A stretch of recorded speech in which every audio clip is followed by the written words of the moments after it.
She couldn't see past the leather jacket and skull patches to the empty stomach beneath. But when hunger met kindness across a worn diner counter, neither of them knew it would summon an army. What happened the next morning, when 100 Hell's Angels thundered into her small town, would change everything she thought she knew about judgment, loyalty, and the true meaning of brotherhood. Before we jump back in, tell us where you're tuning in from, and if this story touches you. Make sure you're subscribed, because tomorrow I've saved something extra special for you. Tessa Martinez had been slinging hash and pouring coffee at Maple Street Diner for 3 years, ever since she'd graduated high school and decided college could wait while she helped her mom pay the medical bills. The diner sat on the edge of Clearwater Falls, a lakeside town where everyone knew everyone else's business, and strangers were as rare as snow in July.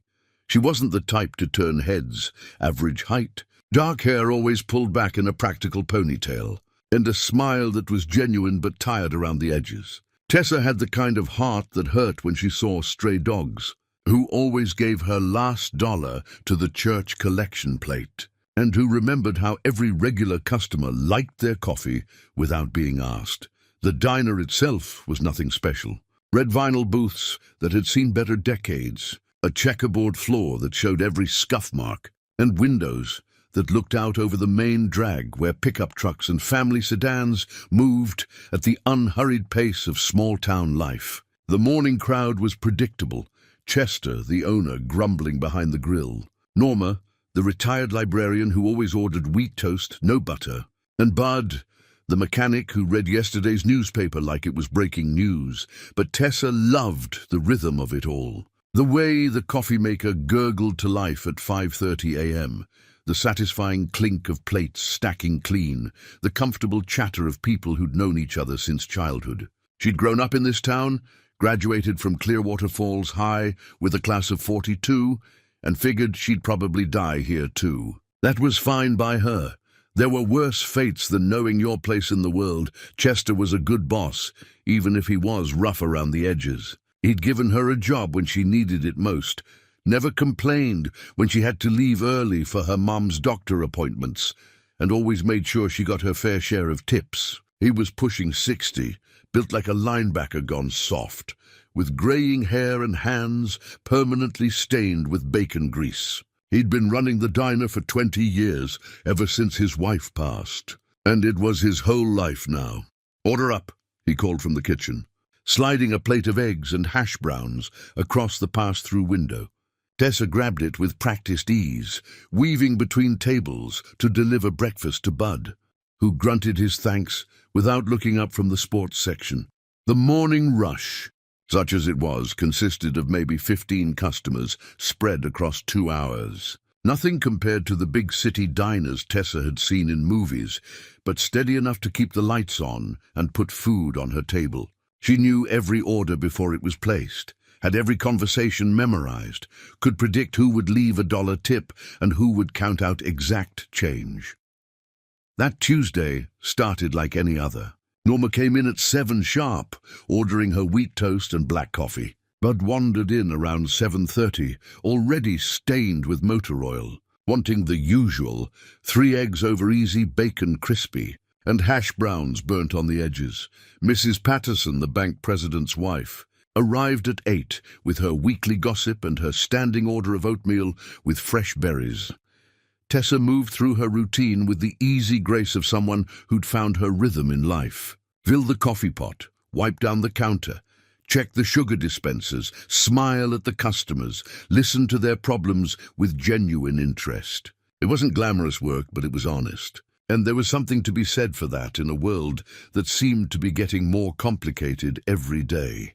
The diner had been her sanctuary during the hardest year of her life, when her father's construction accident had left him unable to work, and her mother's part-time job at the gift shop couldn't cover the mounting bills. Tessa had watched college acceptance letters arrive in the mail and quietly slipped them into her drawer, unopened. Her dreams could wait. Family came first. "More coffee, hun?" she asked Norma, who nodded absently while reading her paperback romance novel. The old woman had been coming to the diner longer than Tessa had been alive, and she treated the place like her personal reading room. Tessa didn't mind. Norma was quiet, polite, and always left a decent tip. Outside the windows, Clearwater Falls was waking up slowly. The hardware store across the street was getting its daily delivery. Jim Patterson was unlocking the bank's front doors, and the school bus was making its rounds to collect the kids who lived out by the lake. It was the kind of place where nothing much happened, and that was exactly how most folks liked it. Tessa had never seen a real Hell's Angel before that morning. She'd heard stories, of course. Everyone had. Dangerous men on loud motorcycles, leather and chains, and violence wherever they went. The kind of people her mother warned her to stay away from. The kind who brought trouble to quiet towns like theirs. So when the rumble of a Harley-Davidson engine echoed down Maple Street at 8:45 that Tuesday morning, every head in the diner turned toward the window. The bike was massive, chrome gleaming despite the dust of long miles, and the man who climbed off it looked like something out of a movie. Tall and broad-shouldered, wearing a black leather vest covered in patches that Tessa couldn't read from inside, with grey-streaked hair pulled back and a beard that had seen better days. Bud set down his coffee cup a little too hard. Norma glanced up from her book with obvious concern. Mrs. Patterson actually gasped, one hand moving instinctively to her purse. Even Chester, who rarely showed emotion about anything, stopped scraping the grill to peer through the kitchen window. "Well," Norma whispered, "that's something you don't see every day." The stranger stood beside his motorcycle for a long moment, looking up and down the street like he was taking the measure of the place. Then he walked toward the diner with the slow, confident gait of a man who was used to people getting out of his way. The bell above the door chimed when he entered, but the usual cheerful sound seemed somehow ominous in the sudden silence. Kodiak stood in the doorway for just a moment, letting his eyes adjust to the fluorescent lighting. He was bigger than he'd looked through the window, probably 6'3", with the kind of solid build that came from years of hard living rather than gymnasium workouts. His leather vest bore the unmistakable skull and wings of the Hells Angels, along with patches that told a story Tessa couldn't read, but somehow understood, was written in places far from her quiet town. His face was weathered like old leather, with lines that spoke of too much sun, too little sleep, and experiences that aged a man faster than years alone. A scar ran from his left temple to his jawline, silver white against tanned skin. His hands, which rested easily at his sides, showed the permanent stains of motor oil under his fingernails and the small scars that came from a lifetime of working with his hands. But it was his eyes that struck Tessa most. Dark brown, almost black, they held a wariness that she recognized, the look of someone who'd learned to expect trouble before it found him. They swept the diner once, taking in every face, every exit, every potential threat, before settling on the empty booth in the far corner where his back would be to the wall. The silence stretched uncomfortably. Bud had stopped chewing his toast and was staring openly. Mrs. Patterson clutched her coffee cup like it might offer protection. Norma had abandoned all pretense of reading and was studying the newcomer with the intense curiosity of someone who'd lived long enough to find most things boring. Chester emerged from the kitchen, wiping his hands on his grease-stained apron. His face was carefully neutral, but Tessa could see the tension in his shoulders. "Can I help you?" he asked, his voice carrying just enough authority to remind everyone that this was his establishment. "Coffee," Kodiak said simply. His voice was gravelly, like he'd spent too many years breathing exhaust fumes and cigarette smoke. "And whatever breakfast special you got." He moved to the corner booth with surprising grace for such a large man, sliding onto the cracked red vinyl with his back to the wall and his eyes on the door. Up close, Tessa could see more details that painted a picture of his life. His vest was worn soft with age and weather, the patches faded but carefully maintained. A small silver cross hung from a chain around his neck, almost hidden beneath his shirt. His jeans were clean but patched at the knees, and his boots had been resoled more than once. Tessa grabbed the coffee pot and a clean mug, surprised to find her hands weren't shaking. She'd waited on truckers, traveling salesmen, and all manner of strangers over the years, but never anyone who carried quite this much presence. Still, her mother had raised her to treat everyone with respect until they proved they didn't deserve it. And she wasn't about to change that now. "Morning," she said, setting the mug down and filling it with the diner's strong black coffee. "Special today is 2 eggs, any style, bacon or sausage, hash browns and toast for $7.50. Kodiak looked up at her, and for just a moment, his carefully maintained guard slipped. She saw surprise in his dark eyes, as if he hadn't expected simple courtesy. "Thank you, miss," he said quietly. "Over easy sausage, hash browns, crispy." "Coming right up," Tessa replied, jotting down the order even though she'd already memorized it. As she turned to head back to the kitchen, she noticed that the diner's usual morning chatter had died completely. Every ear was straining to catch whatever conversation might unfold. Chester took the order slip without comment, but she could see questions in his eyes. Bud had abandoned his newspaper entirely and was making no effort to hide his staring. Mrs. Patterson kept glancing toward the door, as if considering whether to make a run for it. The tension in the room was thick enough to cut with a knife. "Never seen one of them in person before," Norma whispered when Tessa refilled her coffee. "Scary-looking fellow." Tessa glanced back at Kodiak, who was sitting quietly, hands wrapped around his coffee mug like he was trying to absorb its warmth. He wasn't doing anything threatening, wasn't glaring, wasn't making loud demands, wasn't even looking at anyone else. Just sitting peacefully in his corner booth, grateful for hot coffee on what looked like a cold morning. "He seems polite enough," Tessa murmured back. But Norma just shook her head. "Don't let appearances fool you, honey. Men like that, they've got violence built into them. It's what they're known for." Tessa didn't argue, but something about Norma's certainty bothered her. The man in the corner looked tired more than dangerous, worn down by whatever road had brought him to their small town on a Tuesday morning. She'd learned over the years to read customers quickly.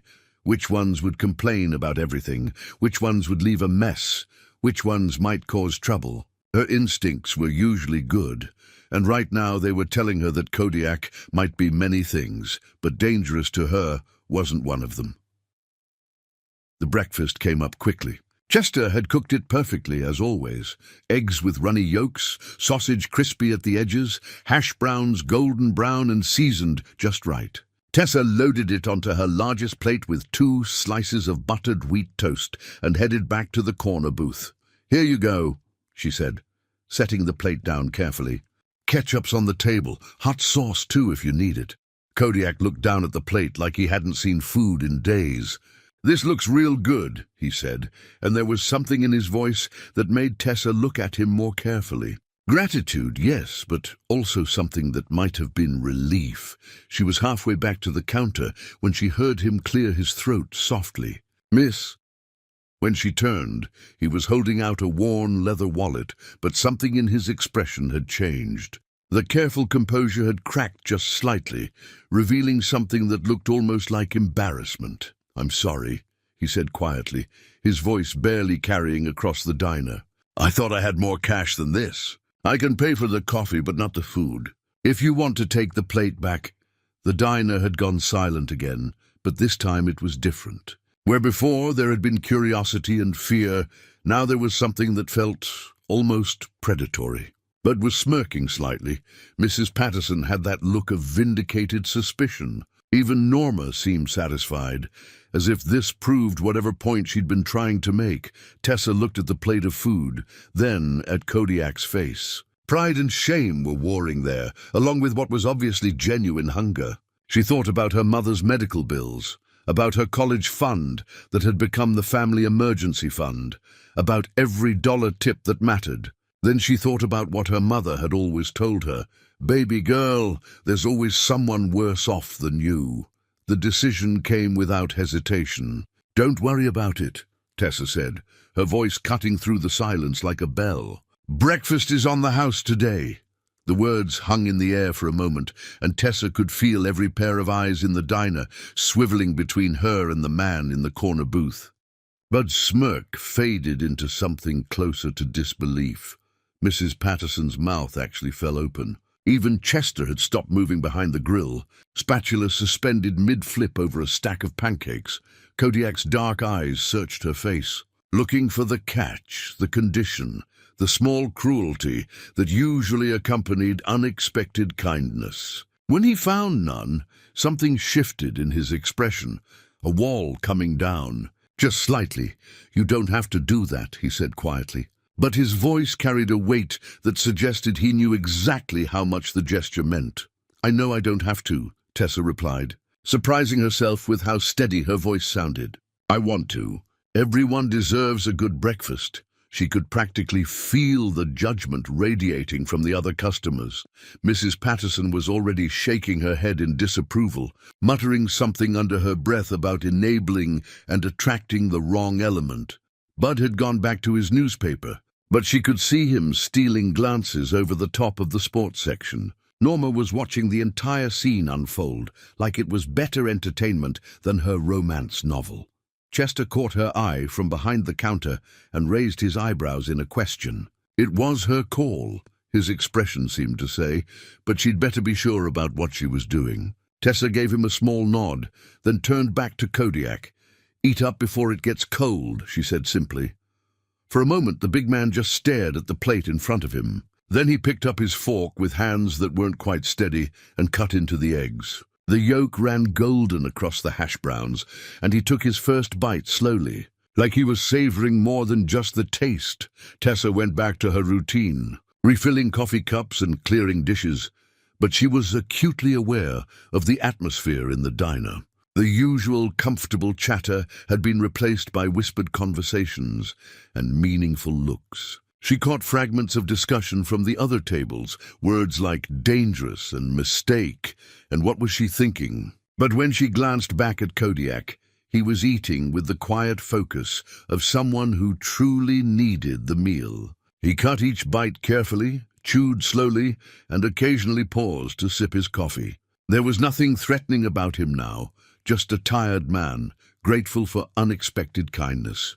"Tessa," Chester called from behind the counter, his voice carrying just enough authority to get her attention. When she approached, he leaned in close, his weathered face serious. "You sure about this?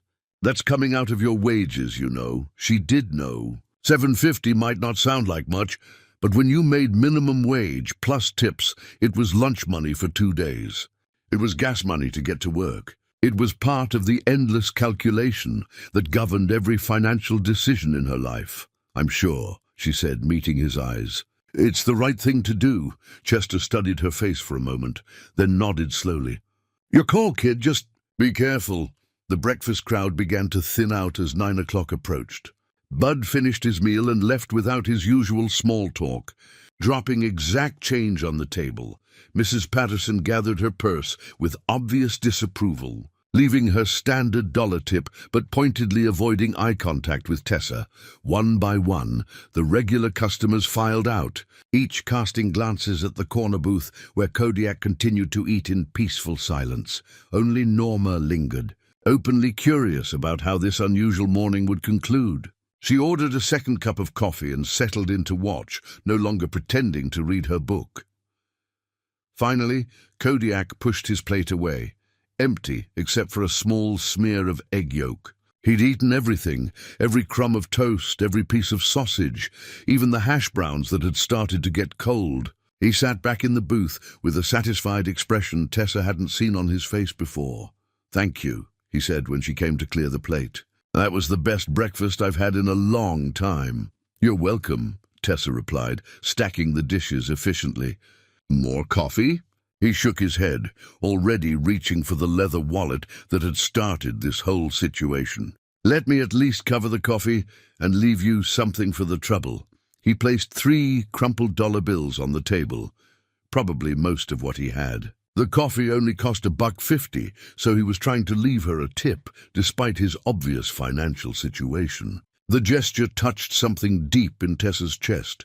"Keep your money," she said gently. "Really? Use it for gas, or whatever you need." Kodiak looked at the bills, then back at her face. "Why?" he asked simply. It was a fair question, and one she'd been asking herself since the moment she'd made the offer. Why had she chosen to help a stranger who frightened her other customers? Why risk Chester's disapproval and the judgment of people she'd have to face every day? Why give up money she couldn't really afford to lose? Because, she said, the answer coming to her as she spoke, everyone's fighting battles we can't see. And sometimes a good meal is all it takes to remind someone that the world isn't entirely cold. Something profound shifted in Kodiak's expression. The careful walls he'd maintained crumbled completely, revealing a depth of gratitude that made Tessa's throat tighten. This wasn't just about breakfast, she realized. This was about dignity, about being seen as human instead of something to be feared. "What's your name?" he asked softly. "Tessa. Tessa Martinez." "Tessa Martinez," he repeated, as if memorizing it. "I'm going to remember that name." He stood up slowly, his considerable frame unfolding from the booth. For a moment he just stood there looking at her with those dark eyes that seemed to be trying to memorize her face. Then he reached into his vest pocket and pulled out something small, a worn leather patch with intricate stitching. "This doesn't look like much," he said, placing it on the table beside the money he'd tried to leave. "But it means something to people like me. It means respect. It means you're under protection." Tessa picked up the patch, running her thumb over the detailed needlework. It was clearly handmade, crafted with care and skill. The design was simple but elegant, a set of wings wrapped around what looked like a shield. "I can't take this," she started, but Kodiak was already shaking his head. "You can, and you should. Trust me on this one, Tessa Martinez. That patch might be more valuable than you know." He walked toward the door with that same unhurried confidence he'd shown entering. But something had changed. The wariness was still there, but it was tempered now by something warmer. At the door, he paused and looked back. "Thank you," he said one more time, "for seeing the man instead of the monster." Then he was gone, the bell chiming his departure. Through the window, Tessa watched him climb onto his motorcycle, kick it to rumbling life, and pull out onto Maple Street. In moments, he was just a distant speck on the highway, leaving behind only the fading sound of his engine and the small leather patch in Tessa's hand. Norma cleared her throat from her booth. "Well," she said, her voice carrying decades of small-town wisdom, "I hope you know what you just did, honey."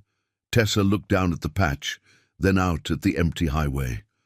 "I fed a hungry man breakfast," she said simply, but even as she said it, she had the strangest feeling that she'd done something much bigger than that, something that would echo in ways she couldn't yet imagine. The next morning started like any other, except for the dreams. Tessa had spent the night replaying the encounter with Kodiak, turning the leather patch over in her hands until she'd memorized every stitch. She'd tucked it into her jewelry box before bed, something telling her it was more important than it looked. She arrived at the diner at 5:15 a.m., same as always, key in hand and ready to start the coffee. Chester was already there, prepping the grill and laying out strips of bacon in neat rows. He'd given her a few questioning looks the day before after Kodiak left, but he hadn't said anything more about her decision to comp the meal. "Morning, Tessa," he called from the kitchen. "Sleep okay?" "Fine," she lied, tying her apron and starting her opening routine. The truth was, she'd tossed and turned, thinking about dark eyes and worn leather patches, wondering where Kodiak was sleeping and whether he'd found somewhere safe for the night. The morning regulars began filtering in right on schedule. Norma arrived at 7 sharp, her paperback romance tucked under her arm and her usual order already forming on her lips. Bud shuffled in 20 minutes later, looking like he'd rather be anywhere else, but needing his coffee fix before facing another day at the garage. But at 7:45 a.m., just as Tessa was refilling the sugar dispensers, a sound began building in the distance. At first, it was barely noticeable, a low rumble that might have been construction equipment or a passing truck. But it grew steadily louder, developing into something that made the coffee cups rattle on their saucers and the front windows vibrate in their frames. "What in the hell?" Chester muttered. Stepping out from behind the grill to peer through the kitchen window, the sound was unmistakable now. Motorcycles, lots of them, their engines creating a symphony of thunder that seemed to shake the very foundation of Maple Street Diner.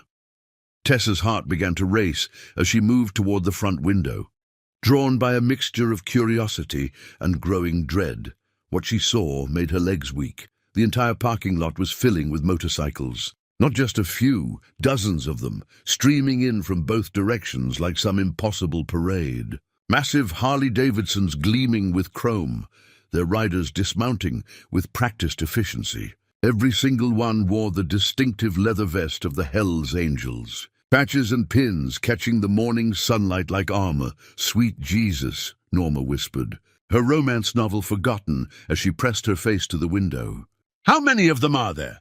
Tessa tried to count, but they kept coming. 50, 70, 90. The parking lot couldn't hold them all, so they lined up along the street, creating a wall of steel and leather that stretched for 3 blocks in either direction. The sound of engines gradually died as riders began shutting down their bikes. But the silence that followed was somehow more intimidating than the roar had been. Bud had gone pale, his coffee cup frozen halfway to his lips.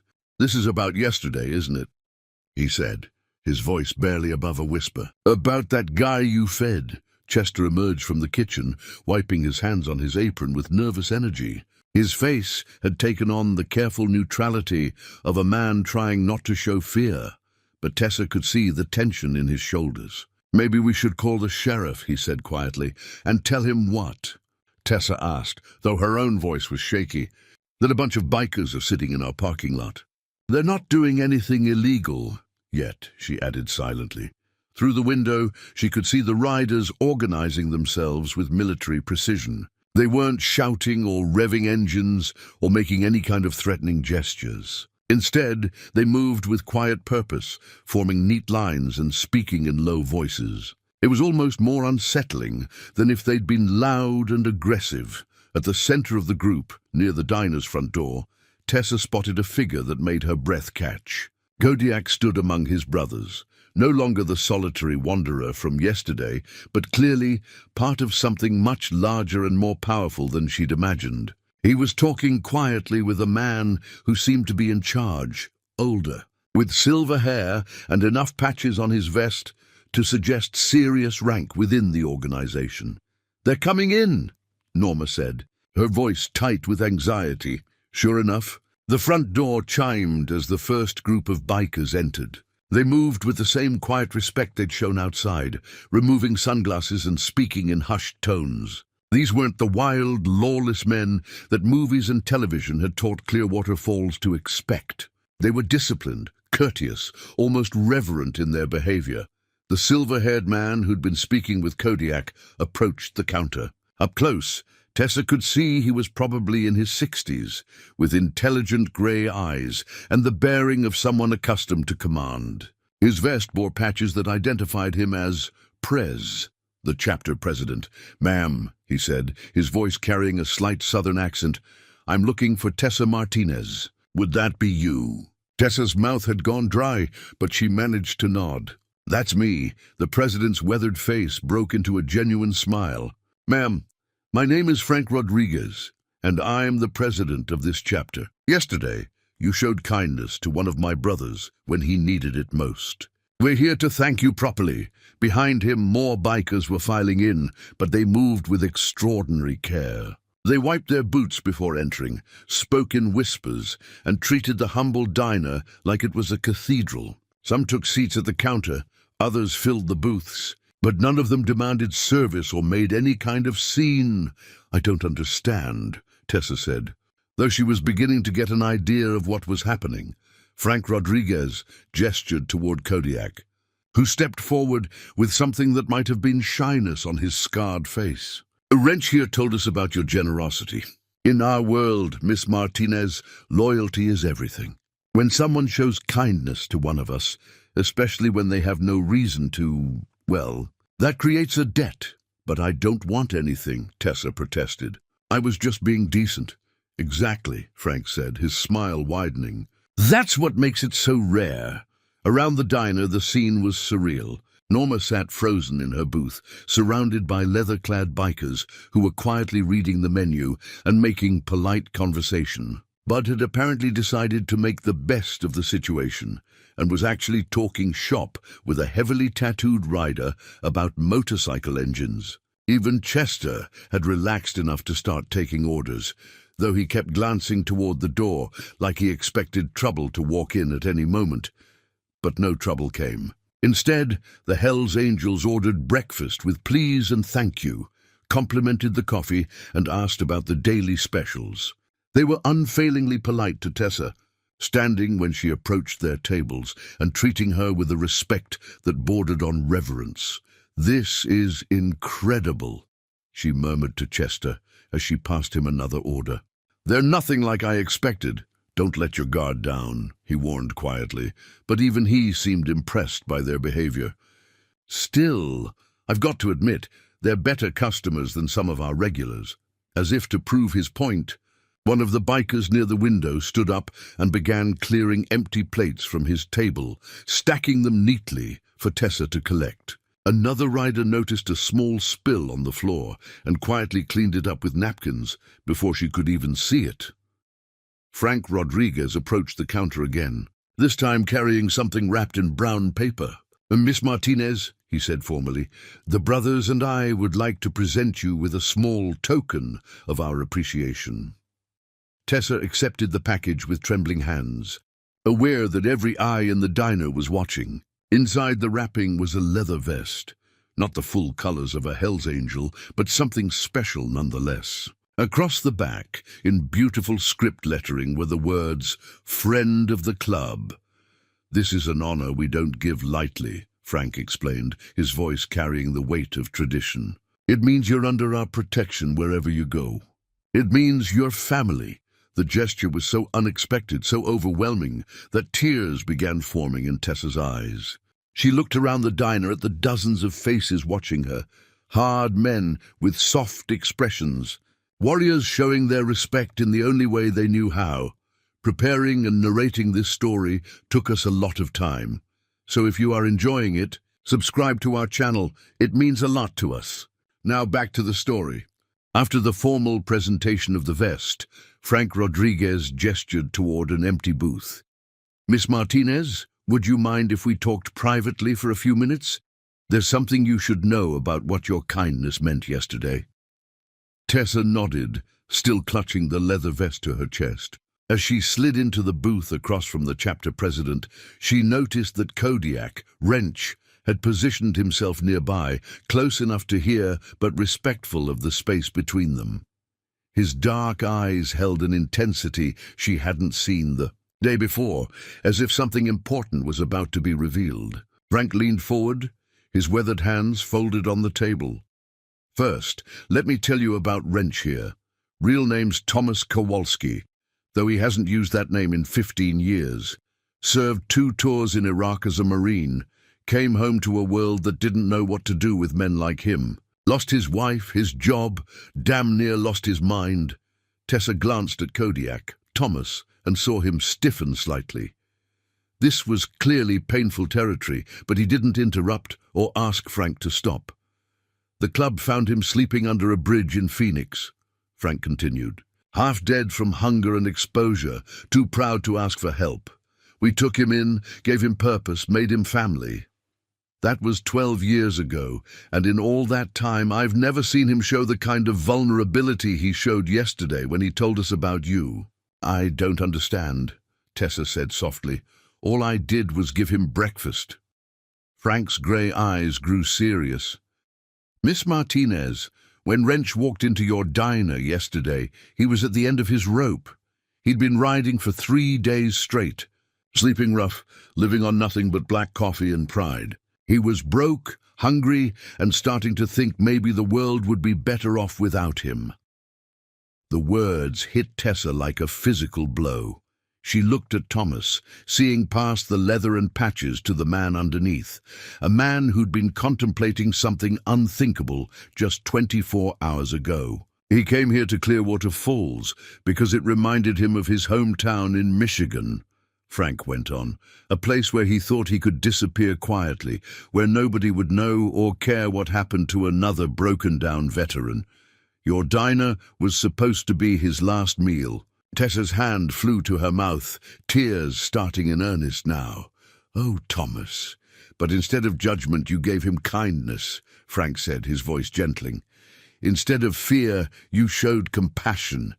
You saw him, really saw him, as a human being worth caring about. That changed everything." Thomas cleared his throat, his voice rough when he finally spoke.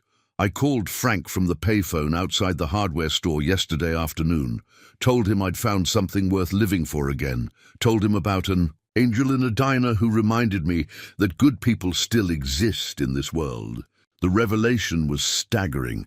Tessa had thought she was simply feeding a hungry stranger, but she'd actually saved a life without even knowing it. The weight of that responsibility and privilege was almost overwhelming.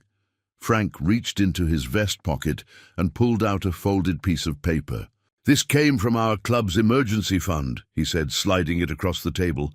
"Every brother contributed something, even the ones who couldn't afford much.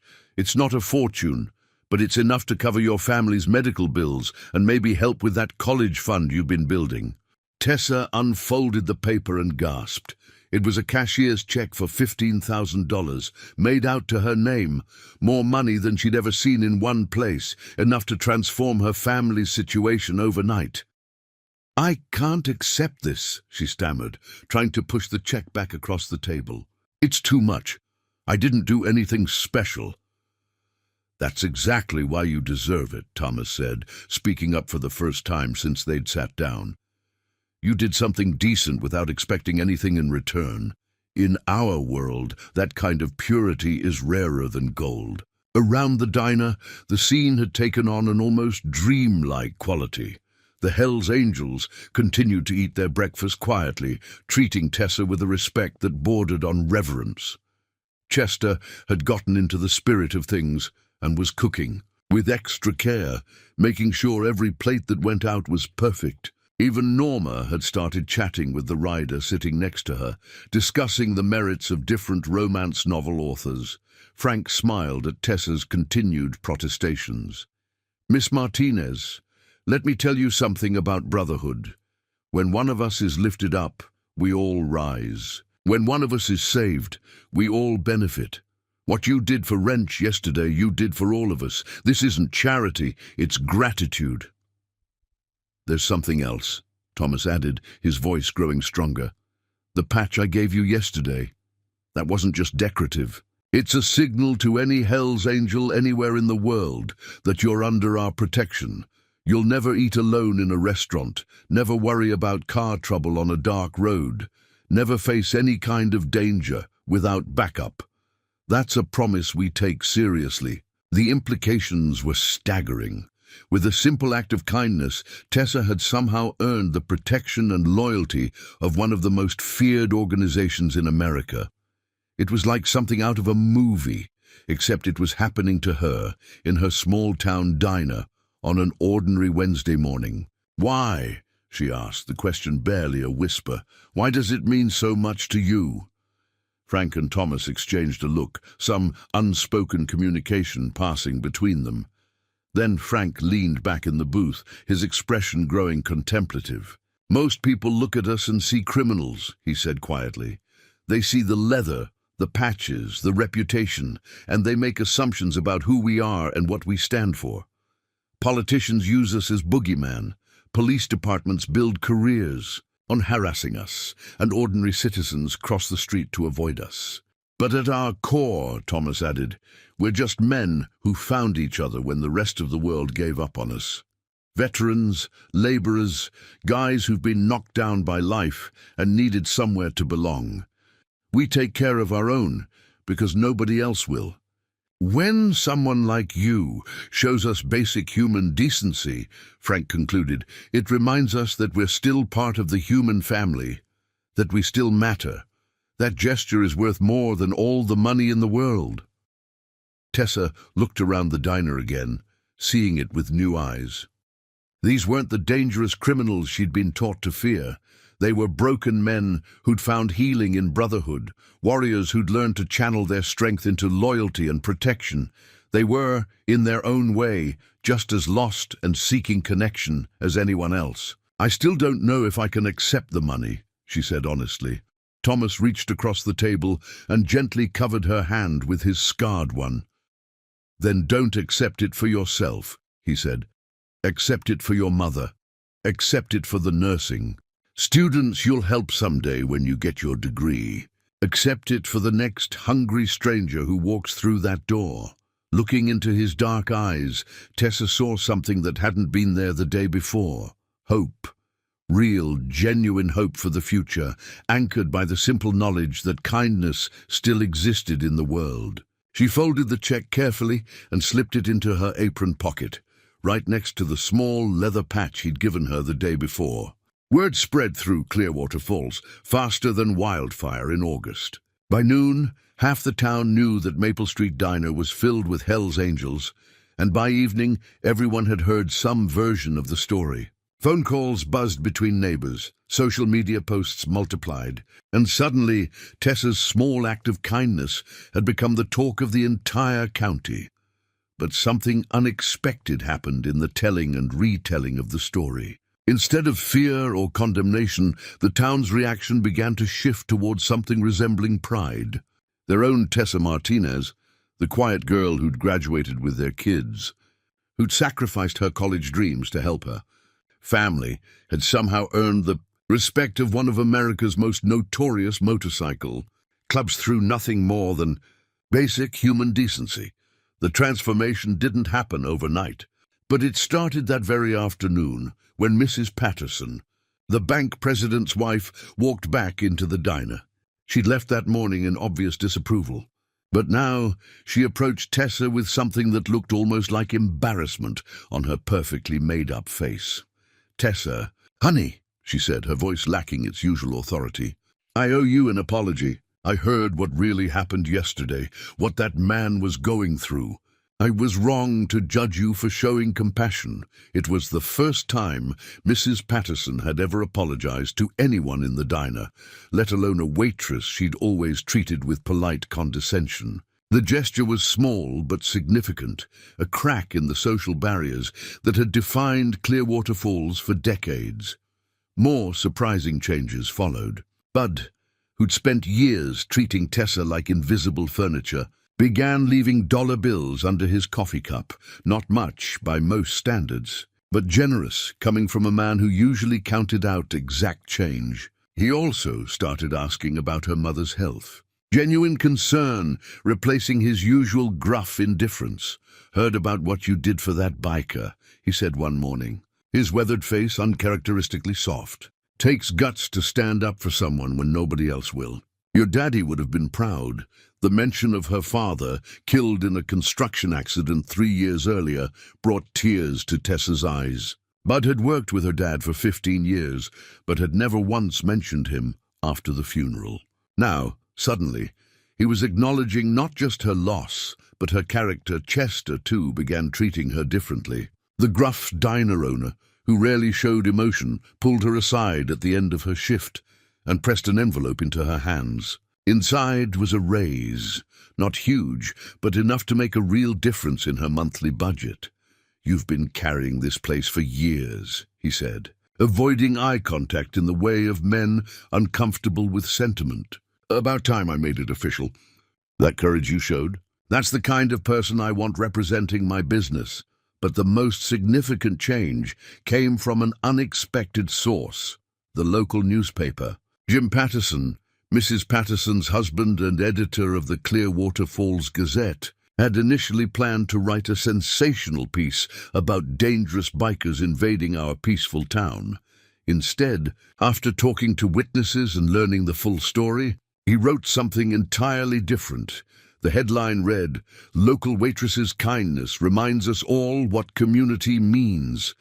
The article told Tessa's story with dignity and respect, focusing not on the dramatic arrival of the motorcycle club, but on the simple human decency that had started it all. It talked about Thomas's military service, his struggles with PTSD, and how a small act of compassion had literally saved his life. The story was picked up by regional papers, then by state media, and eventually by national news outlets hungry for positive stories in a world that seemed increasingly divided. Suddenly, reporters were calling the diner, asking to interview Tessa about her heroic act.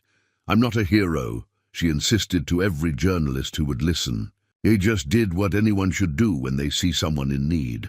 But that message, that basic decency, shouldn't be newsworthy, but somehow was, resonated with people across the country. Letters began arriving at the diner from veterans, from struggling families, from people who'd felt forgotten by a society that seemed to have no place for them. They thanked Tessa for reminding them that kindness still existed, that someone still cared about the forgotten and overlooked. The Hells Angels, meanwhile, became unexpected ambassadors for their community. Instead of the fearsome reputation that had preceded them, they were remembered in Clearwater Falls as polite, respectful customers who'd cleaned up after themselves and tipped generously. Frank Rodriguez had even made a point of shaking hands with Chester before leaving, thanking him for running a place where good people can be themselves. 3 weeks after that memorable Wednesday morning, Tessa walked into the diner to find it transformed. Not physically, it was still the same worn vinyl booths and checkerboard floor, but atmospherically. The usual morning crowd was there, but they were different somehow. More connected, more aware of each other as human beings rather than just familiar faces. Norma was sharing her romance novel with a new customer, an elderly veteran who'd started coming in after reading about the story in the paper. Bud was actually smiling while he talked to a young mother whose car had broken down outside, offering to take a look at her engine after breakfast. Even Mrs. Patterson had become almost friendly, asking Tessa about her college plans and offering to help her navigate financial aid applications.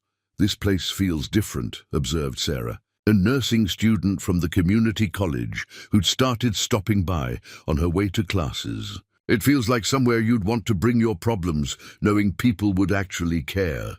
That was exactly what was happening.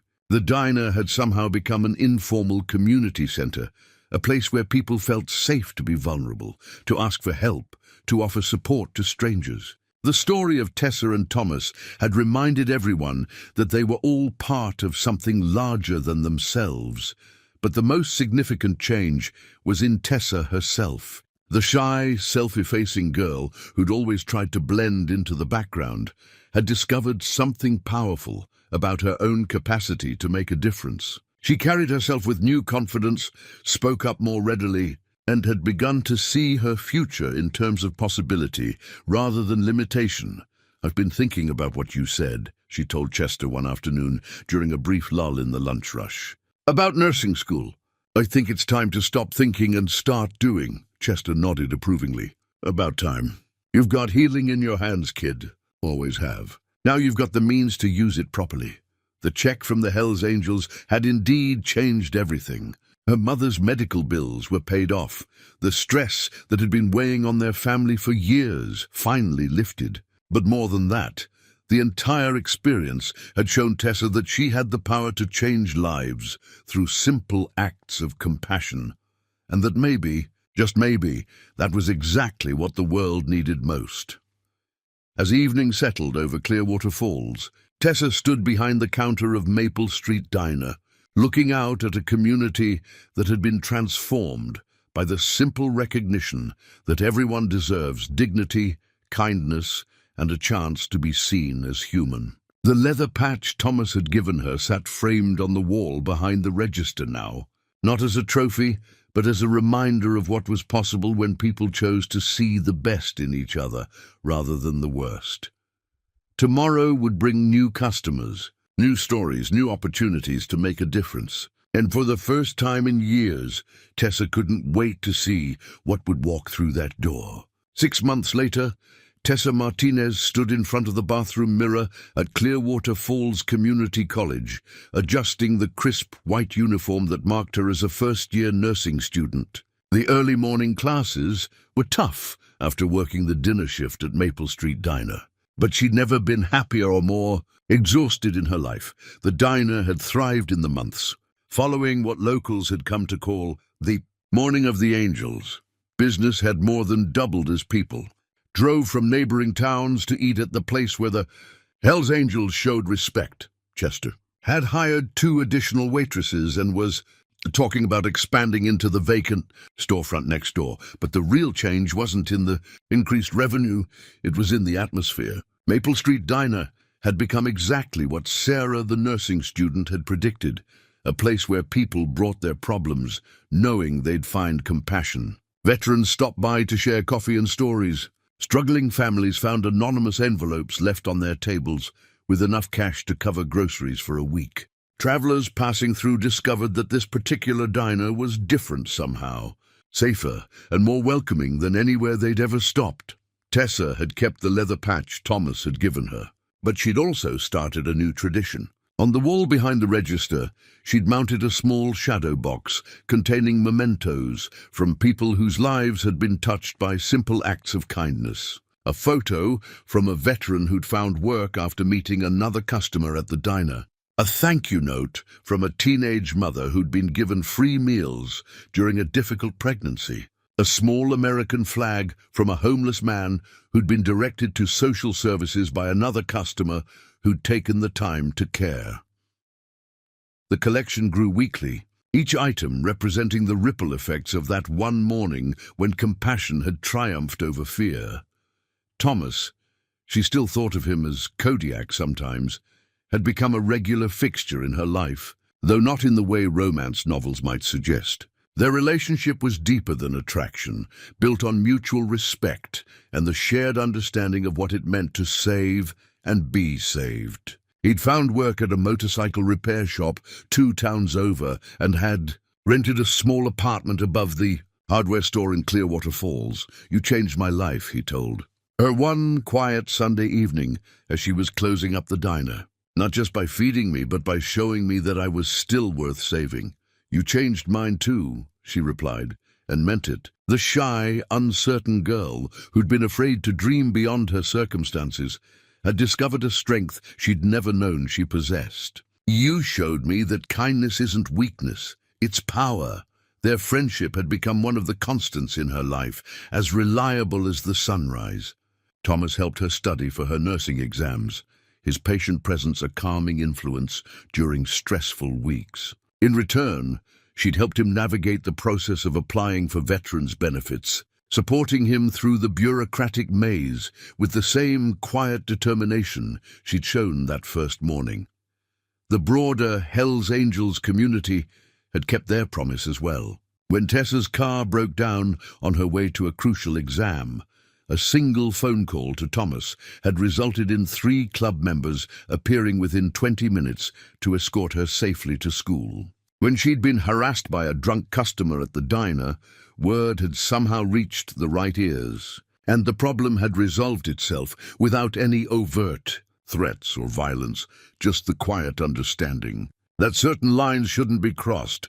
"It's like having a guardian angel with a motorcycle," she'd joked to her mother, who'd initially been terrified by her daughter's association with the club, but had gradually come to understand the protection and respect they offered.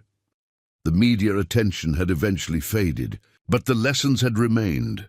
Clearwater Falls had become a more compassionate place, a community where people looked out for each other, not because they had to, but because they'd been reminded of what was possible when they did. Chester had framed the first dollar bill from that memorable morning, mounting it on the wall next to a photo of Tessa, surrounded by the leather-clad bikers who'd come to honor her simple act of decency. "A reminder," he told anyone who asked, "that you never know when serving someone a meal might save their life." The story had taken on a life of its own, becoming part of the local folklore that parents told their children about the importance of treating everyone with dignity. Schools brought classes to the diner as part of their community service projects. Churches used Tessa's story in sermons about loving your neighbor.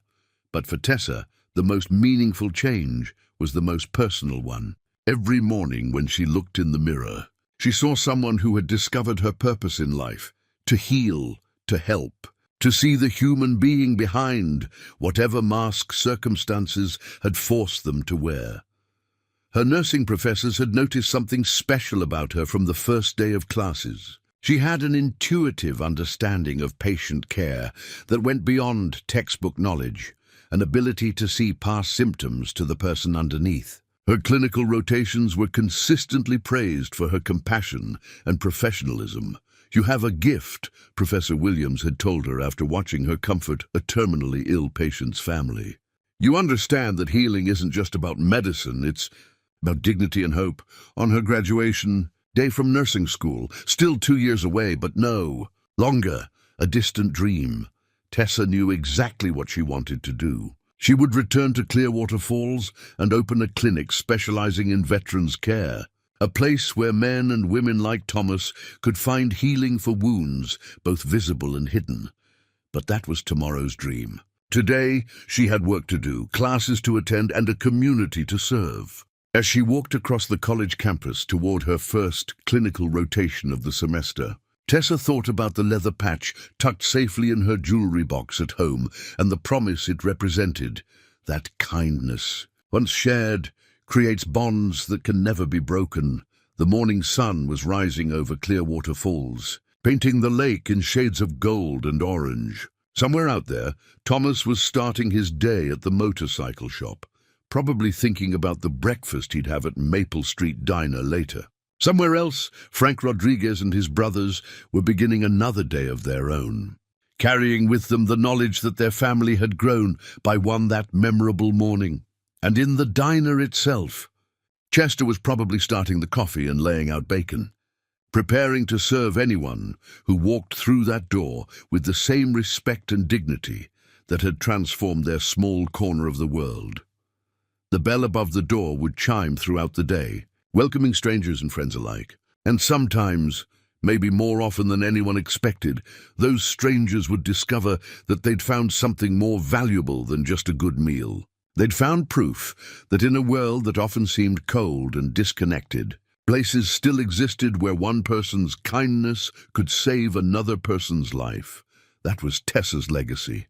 Though she'd never think of it in such grand terms, she'd simply done what felt right in the moment, and in doing so, had reminded an entire community that everyone deserves to be seen, valued, and treated with compassion. As the sun climbed higher over Clearwater Falls, a new day full of possibilities began. Up next, you've got 2 more standout stories right on your screen. If this one hit the mark, you won't want to pass these up. Just click and check them out. And don't forget to subscribe and turn on the notification bell so you don't miss any upload from us.